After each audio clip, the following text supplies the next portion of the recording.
मैं मनोज कुमार, प्रेरणा online classes में आपका हार्दिक स्वागत है। देखिए, हमने पिछले प्रकरण में पढ़ा था जनसंख्या वितरण के बारे में। जनसंख्या वितरण के बारे में हमने पढ़ा था कि कहाँ कहाँ पे जनसंख्या है, संसार लेवल पे बात की थी, भारत लेवल पे बात की थी कि भाई कौन कौन से जनसंख्या है वो कहाँ कहाँ पे कितनी कितनी क्या पाई जाती है। जैसे महाद्वीपों में जनसंख्या सबसे अधिक कौन से महाद्वीप में पाई जाती है, सबसे कम कौन से महाद्वीप में पाई जाती है। इसी प्रकार सबसे जो जनसंख्या का प्रतिशत है वो कौन से महाद्वीप में पाया जाता है, सबसे कम किस में पाया जाता है। इसके साथ साथ हमने भारत की भी बात की थी, भारत की जनसंख्या कितनी है, भारत में सबसे अधिक जनसंख्या कौन से राज्य में पाई जाती है, सबसे कम कौन से में पाई जाती है, सबसे अधिक जनसंख्या किसी क्षेत्र में पाई जाती है तो उसका क्या कारण है, ऐसी हमने बात की थी। इसके साथ साथ हमने क्षेत्रफल की भी बात की थी कि क्षेत्रफल की दृष्टि से सबसे बड़ा कौन सा है, फिर कौन दूसरे नंबर पे कौन सा आता है, तीसरे नंबर पे कौन सा आता है। ऐसे मैंने आपको 10 देशों के नाम बताए थे और जो भारत है वो क्षेत्रफल की दृष्टि से 7वें नंबर पे थे। ऐसी हमने बात की थी पिछले प्रकरण में। आज हम बात करेंगे जनसंख्या वितरण को प्रभावित करने वाले कारक। जनसंख्या वितरण को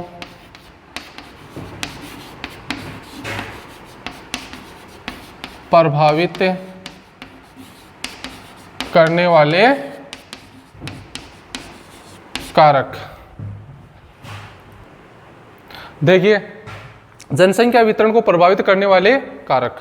तो जनसंख्या वितरण को प्रभावित करने वाले कारकों में सबसे पहले बात करेंगे हम विश्वव्यापी कारक। विश्वव्यापी कारक। अब देखिए, विश्वव्यापी कारकों में हम चर्चा करेंगे नंबर एक पे आता है अवस्थिति। नंबर दो नंबर पे आता है जलवायु। नंबर तीन पे आता है धरातल। और नंबर चार पे आता है समुद्र तल से ऊंचाई। तो देखिए, सबसे पहले बात करेंगे हम अवस्थिति में। देखो, अवस्थिति एक तो होता है स्थिति और एक होता है अवस्थिति। स्थिति और अवस्थिति, इन दोनों में कोई फर्क है क्या? देखिए, इसमें फर्क है। स्थिति, इनको ऐसे समझो, लोकेशन और सिचुएशन। लोकेशन, अवस्थिति का मतलब होता है लोकेशन और स्थिति का मतलब होता है सिचुएशन। स्थिति ये व्यक्ति विशेष के लिए, और जो अवस्थिति लोकेशन जैसे कि मतलब जैसे हम किसी चीज का निर्माण कर रहे हैं तो उसमें वहाँ की क्या देखते हैं, वहाँ की देखते हैं हम अवस्थिति। जैसे हम कोई भी, जैसे टावर वगैरह है या कोई स्कूल वगैरह है या कोई और हम किसी चीज़ का निर्माण कर रहे हैं तो वहाँ की क्या देखते हैं हम, वहाँ की लोकेशन देख रहे हैं कि यहाँ पे आबादी कितनी है। और स्थिति ये किसके लिए, ये व्यक्ति विशेष के लिए। तो देखिए, सबसे पहले बात करेंगे हम अवस्थिति। अवस्थिति में बात करें जैसे अक्षांशों, जैसे जलवायु से संबंधित, यानी कि किसी क्षेत्र में किस प्रकार की जलवायु, किस प्रकार की जलवायु है, रहने के लिए अनुकूल है या नहीं है, वहाँ की मतलब जो धरातलीय स्वरूप किस प्रकार का है। तो यानी कि सब अवस्थिति में बात आती है अक्षांश से संबंधित। हमने पढ़ा था कि जैसे 80% जनसंख्या के असमान वितरण में हमने पढ़ा था कि 80% जनसंख्या कहाँ पे निवास करती है, 20 डिग्री से 60 डिग्री उत्तरी अक्षांशों में। यानी कि 80% जनसंख्या कहाँ पे निवास करती है, 20 डिग्री से लेकर 60 डिग्री उत्तरी अक्षांशों में निवास करती है। इसका कहने का मतलब क्या हुआ? इसका कहने का मतलब ये हुआ कि जो ये 20 से लेकर 60 डिग्री अक्षांश है, जो 40 अक्षांश है, वहाँ पे जलवायु उपयुक्त पाई जाती है, इसलिए वहाँ पे जनसंख्या का सांद्रण है वो अधिक पाया जाता है। हमने इसमें एक बात और पढ़ी थी कि भाई 60 डिग्री अक्षांशों से अबोव, 60 डिग्री अक्षांशों से अबोव उसमें जनसंख्या 1% पाई जाती है। तो जो ये 60 डिग्री से अबोव वाले क्षेत्र है ये जनसंख्या के लिए अनुकूल नहीं है। हमने बार बार पढ़ा है कि हम ध्रुवों की तरफ चलते जाते हैं तो तापमान में कमी होती चली जाती है, यानी कि हम जैसे 0 डिग्री अक्षांश से हम 90 डिग्री अक्षांश की तरफ चलते जाते हैं तो ये तापमान की मात्रा है वो कम होती चली जाती है, और जो ध्रुवों पे क्या जमी रहती है, बर्फ। फिर देखिए अगली बात आती है जलवायु की। जलवायु में देखिए जलवायु कहते किसे हैं? एक तो होता है जलवायु और एक होता है मौसम। ये कई बार क्वेश्चन भी आता है कि जलवायु और मौसम में क्या अंतर है। पहले तो ये देखिए कि जलवायु कहते किसे हैं। जलवायु 30 या 35 वर्षों में होने वाले वातावरण में परिवर्तन को क्या कहेंगे? हम जलवायु कहेंगे। जलवायु किसको कहेंगे? 30 या 35 वर्षों में होने वाले वातावरण में परिवर्तन को क्या कहेंगे? जलवायु कहेंगे। मौसम दिन में 3 या 4 बार होने वाले परिवर्तन को क्या कहेंगे? मौसम कहेंगे। अब इसमें देखो जलवायु और मौसम, इसमें अंतर क्या है? ये तो होता है दीर्घकालीन और ये होता है अल्पकालीन। ये तो दिन में 3-4 बार, और जो जलवायु है ये 30 या 35 वर्षों में होने वाला वातावरण में परिवर्तन। तो देखिए जलवायु जहाँ की उपयुक्त जलवायु रहेगी वहाँ पे जनसंख्या है वो अधिक पाई जाती है, और जहाँ पे अनुपयुक्त जलवायु पाई जाती है वहाँ पे जनसंख्या है वो भी कम निवास करती है। बात करें हम उष्ण जलवायु में जनसंख्या है वो कम निवास करती है। इसी प्रकार जैसे शीत जलवायु वाले क्षेत्रों में भी जनसंख्या है वो कम निवास करती है। समशीतोष्ण जलवायु वहाँ पे जनसंख्या का सांद्रण अधिक पाया जाता है। तो जलवायु में मतलब जिस जलवायु जो अनुकूल रहेगी वहाँ पे जनसंख्या का सांद्रण अधिक पाया जाता है। धरातल, बात करें हम तीसरे नंबर पे बात आती है धरातल की। तो धरातल में देखिए धरातल ज्यादातर जनसंख्या है वो समतल धरातल में ही जनसंख्या का सांद्रण पाया जाता है। उबड़ खाबड़ या उच्च क्षेत्र या निम्न क्षेत्र, गर्त गड्ढे, उसमें जनसंख्या का सांद्रण नहीं पाया जाता। कारण ये है कि जो समतल मैदानी भाग हैं वहाँ पे जनसंख्या अधिक पाए जाने के पीछे कारण है कि ज़्यादातर जो लोग हैं वो किस पे निर्भर हैं? कृषि पे निर्भर है। इसलिए जो धरातल मतलब जो समतल धरातल है वहाँ पे जनसंख्या का सांद्रण अधिक पाया जाता है, जनसंख्या है वो अधिक पाई जाती है। यानी कि जो समतल धरातलीय भाग है इसको जो लोग हैं वो रहने के लिए पहले प्राथमिकता देते हैं। हमने धरातल इसमें अपने एक ये पढ़ा था कि भौतिक प्रदेश, हमने भौतिक प्रदेश पढ़े थे कि भौतिक प्रदेशों में क्या क्या पढ़ा था कि जैसे उत्तर का मैदान, हिमालय पर्वत, ये थार का मरुस्थल, तटीय मैदान, द्वीप समूह, ये इन सब की बात की थी। तो यानी कि सबसे ज़्यादा जनसंख्या कहाँ पे निवास कर रही थी? सबसे ज़्यादा जनसंख्या निवास करती, भारत के संदर्भ में बात करें, सबसे ज़्यादा जनसंख्या निवास कर रही थी उत्तर के मैदान में। उत्तर का मैदान, इसमें सबसे ज़्यादा जनसंख्या निवास कर रही थी। तो उत्तर के मैदान में सबसे ज़्यादा जनसंख्या निवास करने के पीछे कारण क्या था? सबसे पीछे कारण ये था कि वो वहाँ पे पर्याप्त मात्रा में जल, और दूसरा था उपजाऊ मृदा। तो यानी कहने का मतलब जो धरातलीय स्वरूप, जो समतल धरातल है वो वहाँ पर लोग हैं वो रहने के लिए पहले प्राथमिकता देते हैं। फिर देखिए समुद्र तल से ऊंचाई। अब देखिए समुद्र तल से ऊंचाई में हमने पढ़ा था कि जो 80% जनसंख्या है, 80% जनसंख्या वो निवास करती है समुद्र तल से 500 मीटर की ऊंचाई पे। समुद्र तल से 500 मीटर की ऊंचाई पे जनसंख्या है वो 80% पाई जाती है। इसका कारण क्या है? इसका कारण ये है कि हमने पढ़ा था कि भाई हम 165 मीटर की ऊंचाई पे जाएंगे तो 1 डिग्री सेंटीग्रेड तापमान में कमी होगी।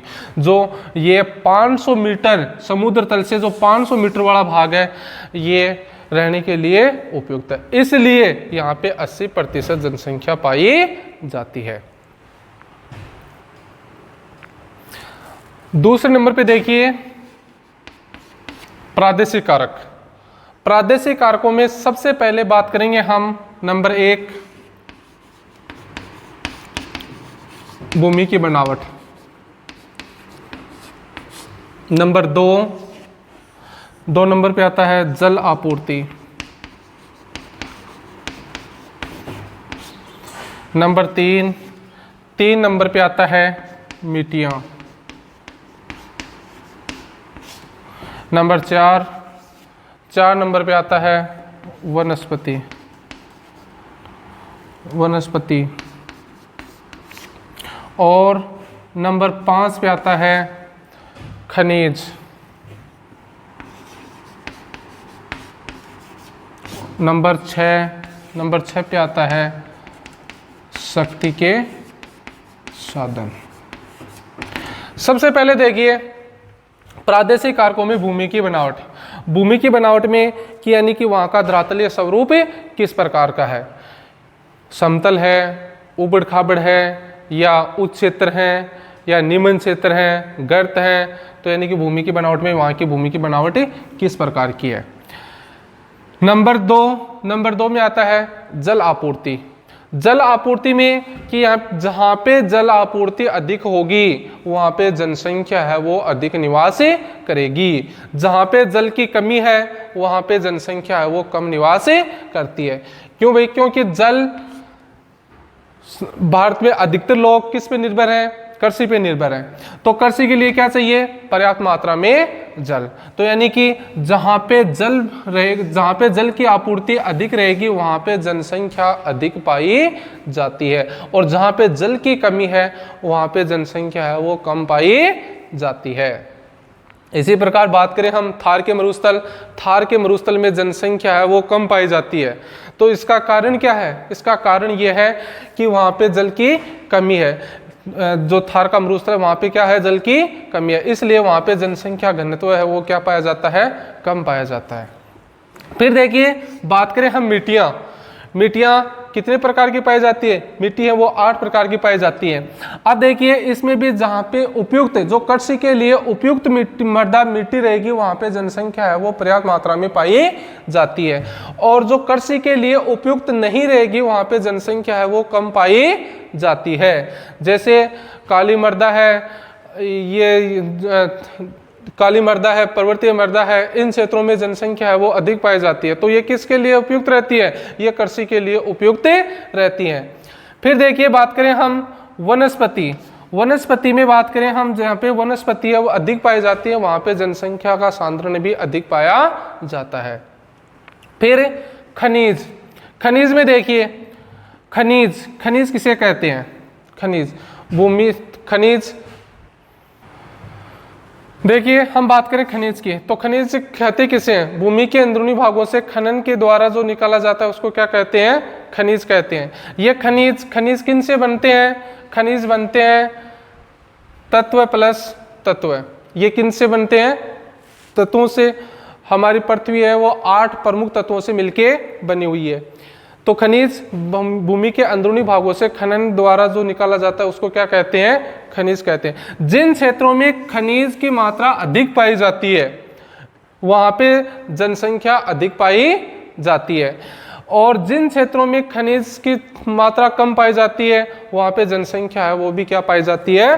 कम पाई जाती है। फिर बात आती है शक्ति के साधनों की, यानी कि जो ये खनिज वाले क्षेत्र हैं वो किसको बढ़ावा देते हैं? वो औद्योगिक क्षेत्रों को बढ़ावा देते हैं। यानी कि जिन क्षेत्रों में खनिजों की मात्रा अधिक पाई जाती है उन क्षेत्रों में जो ये औद्योगिक क्षेत्र हैं वो अधिक पाए जाते हैं, और औद्योगिक क्षेत्रों में जनसंख्या का सांद्रण वगैरह अधिक पाया जाता है। फिर बात आती है शक्ति के साधन, तो जहाँ पे शक्ति के साधन है वो अधिक पाए जाते हैं वहाँ पे भी जनसंख्या है वो अधिक पाई जाती है।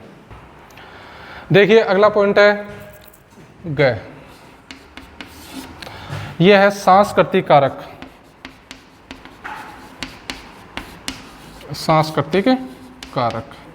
सांस्कृतिक कारकों में हम बात करेंगे नंबर 1,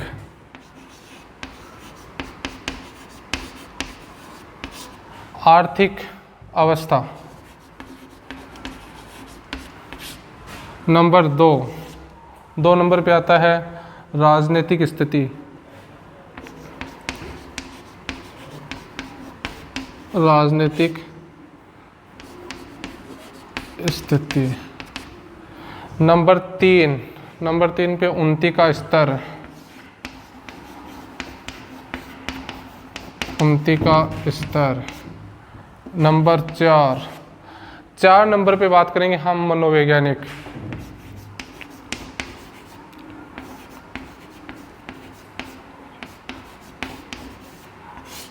नंबर 5 नंबर पे आता है परिवहन। और नंबर 6 पे आता है व्यापार। जनसंख्या वितरण को प्रभावित करने वाले कारकों में विश्वव्यापी कारक, प्रादेशिक कारक और तीसरे नंबर पे आते हैं सांस्कृतिक कारक। सांस्कृतिक कारकों में नंबर 1 आर्थिक अवस्था, नंबर 2 राजनीतिक स्थिति, नंबर 3 उन्नति का स्तर, नंबर 4 मनोवैज्ञानिक और नंबर 5 परिवहन और नंबर 6 व्यापार। तो सबसे पहले हम बात करते हैं आर्थिक अवस्था। आर्थिक अवस्था में यानी कि जिन क्षेत्रों में आर्थिक अवस्था जो उच्च रहेगी वहां पे जनसंख्या का सांद्रण है वो उच्च रहेगा, और जिन क्षेत्रों में आर्थिक अवस्था है वो निम्न स्तर पे रहेगी वहां पे जनसंख्या का स्तर है वो भी क्या रहेगा, निम्न रहेगा। इसी प्रकार हम बात करें राजनीतिक स्थिति। राजनीतिक स्थिति में भी जिन क्षेत्रों में जैसे आतंकवाद वगैरह है, ये राजनीतिक स्थिति जो निम्न रहेगी या जो आतंकवाद वगैरह ये रहेंगे, उन क्षेत्रों में जनसंख्या का सांद्रण कम पाया जाता है। इसकी अपेक्षा जहाँ पे राजनीतिक स्थिति सुदृढ़ पाई जाती है वहाँ पे जनसंख्या का सांद्रण अधिक पाया जाता है, जनसंख्या घनत्व अधिक पाया जाता है। फिर बात करें हम उन्नति का स्तर। उन्नति के स्तर में भी जो क्षेत्र आर्थिक रूप से या उन्नति का वहाँ पे जनसंख्या है वो अधिक पाई जाती है, और जो उन्नति का स्तर निम्न है वहाँ पे भी जनसंख्या है वो कम पाई जाती है। फिर है मनोवैज्ञानिक कारक। मनोवैज्ञानिक कारकों में हम बात करें कि जिन क्षेत्रों में मनोवैज्ञानिक कारक हैं उस मनोवैज्ञानिक कारकों में उन्नति वहाँ पे जनसंख्या वो क्या पाई जाती है, अधिक पाई जाती है। इसकी अपेक्षा जो जिन क्षेत्रों में मनोवैज्ञानिक कारक निम्न है वहाँ पे जनसंख्या है वो क्या कम पाई जाती है। नंबर 5 पे बात आती है परिवहन। परिवहन में देखो कि जिन क्षेत्रों में परिवहन अनुकूल पाया जाता है या परिवहन का जाल अधिक विकसित है वहाँ पे जनसंख्या है वो उच्च पाई जाती है, और जिन क्षेत्रों में परिवहन का जाल कम पाया जाता है या परिवहन के जाल में कमी है वहाँ पे जनसंख्या है वो कम पाई जाती है। बात करें हम परिवहन सबसे ज़्यादा जो एक मिनट जिन क्षेत्रों में सक्षम परिवहन पाया जाता है वहाँ पे जनसंख्या है वो अधिक निवास करती है, और जिन क्षेत्रों में परिवहन जाल है वो सुदृढ़ नहीं पाया जाता है वहाँ पे जनसंख्या है वो कम निवास करती है। फिर बात करें हम व्यापार की बात करें हम। व्यापार जिन क्षेत्रों में व्यापार से संबंधित या जो ये परिवहन के साधन है व्यापार है जहाँ पे पर्याप्त मात्रा में होता है तो वहाँ पे जनसंख्या है वो अधिक पाई जाती है, और जिन क्षेत्रों में व्यापार वगैरह में कमी है तो उन क्षेत्रों में जनसंख्या है वो क्या पाई जाती है, कम पाई जाती है। अगले हम बात करें सामयिक कारक। नंबर घ पे आता है सामरिक कारक।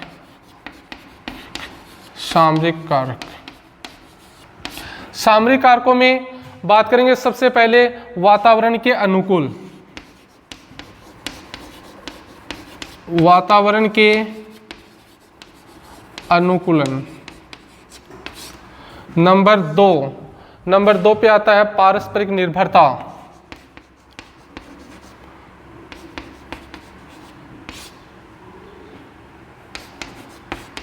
पारस्परिक निर्भरता। नंबर तीन पे आता है धर्म। नंबर चार नंबर पे आता है सामाजिक मान्यताएं। सामाजिक मान्यताएं। और नंबर 5 पे आता है सामाजिक संरचना। सामाजिक संरचना।